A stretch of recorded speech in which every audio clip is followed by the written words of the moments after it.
Guilty all the way down to all... I came face to face with Paul Bernardo.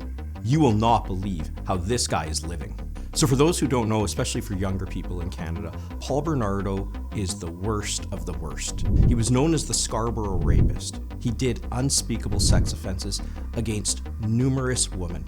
Ultimately, him and his wife were responsible for 3 young women being killed. One of them was his own sister-in-law. Bernardo was eventually convicted for murder. He's serving multiple life sentences. He was also designated as a dangerous offender, which is the highest designation any criminal can receive in Canada. I'm a former Crown prosecutor, so I've seen a lot of evil in this world, but I can safely say this guy is the worst of the worst. We do not believe he can ever be rehabilitated because his offenses were so bad. Mid-2023, Paul Bernardo had been in maximum security where he belonged for about 20 years. But in the dead of night, in the cloak of secrecy, he was transferred to medium security. On Friday, news broke that the serial rapist and killer had already been transferred from this Ontario maximum security prison to a medium security one in Quebec. I've been in a lot of jails as a former parole officer, but I wanted to see for myself. I wanted to see what medium security was really like. So I went to the jail, La Macasa, where Paul Bernardo is incarcerated.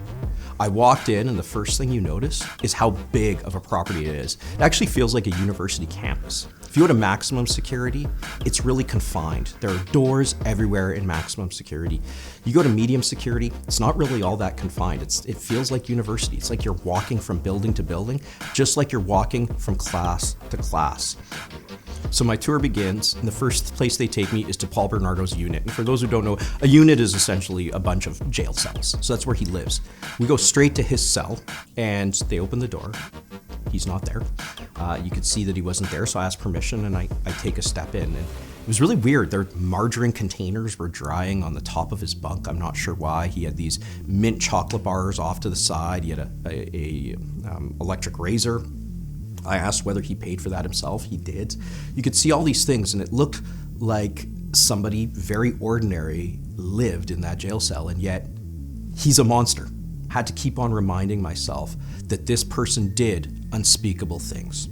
So I was in there for a couple of minutes. I turn around, and it was unmistakable. It was Paul Bernardo. His hair was still the color that I remember it as being in the photos, but the face was unmistakable. It was him. But just seeing him coming eye to eye with him, I had a physical reaction. Even just talking about this brings back memories. I've dealt with a lot of dangerous people, but I've never looked into the eyes of a serial killer like him. I was struck by his demeanor. He just walked up. What was happening? He wanted to kind of know. He knew I didn't belong, and he was seemingly asking about that. And he said, in French, he said, "Is everything good?" One of the things I noticed, he was taller than I expected, but he was well fed. He's well nourished. I mean, this isn't a guy who looks like he's missing a lot of meals. Gone were the skinny images that we'd grown up with in the 90s. This was somebody that looked different. So let's take this back a second. He is a serial murderer, a serial rapist, a dangerous offender. And that's when I started to get angry, because I walked outside and I had a look and I said, "What's that? Looks like a hockey rink." It was. Inmates can go and they can get skates and they can play hockey. There are hockey nets and everything. If you want to play in the evening, there are halogen lights. It looked just like an outdoor basketball court at a community center or at your local baseball stadium. So that's not bad enough. The hockey rink, well lit, actually turns into a tennis court.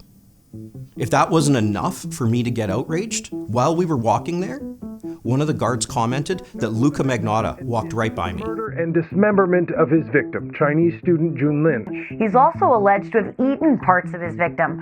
Prosecutors say Magnotta killed Jun Lin, then recorded himself having corpse. So him and Paul Bernardo could actually be playing tennis one-on-one in the summertime. If I wasn't pissed off enough seeing the hockey rink and the tennis court, there was more. The cherry on top was seeing this beautiful gymnasium, and next to that is a weight room, much nicer than I'd say 95% of Canadians have access to.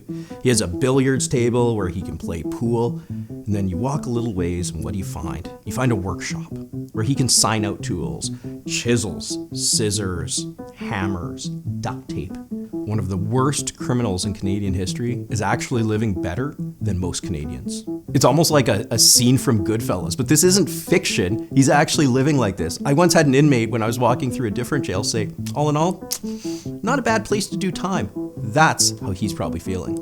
I'm not saying that we treat people inhumanely. We're a country of human rights. We're a country where the rule of law prevails, but you don't have a human right to a tennis court. You don't have a human right to a pool table, and you don't have a human right to play pickup hockey when you please. And most of all, one of the worst criminals in Canadian history does not and should not have the right to these things.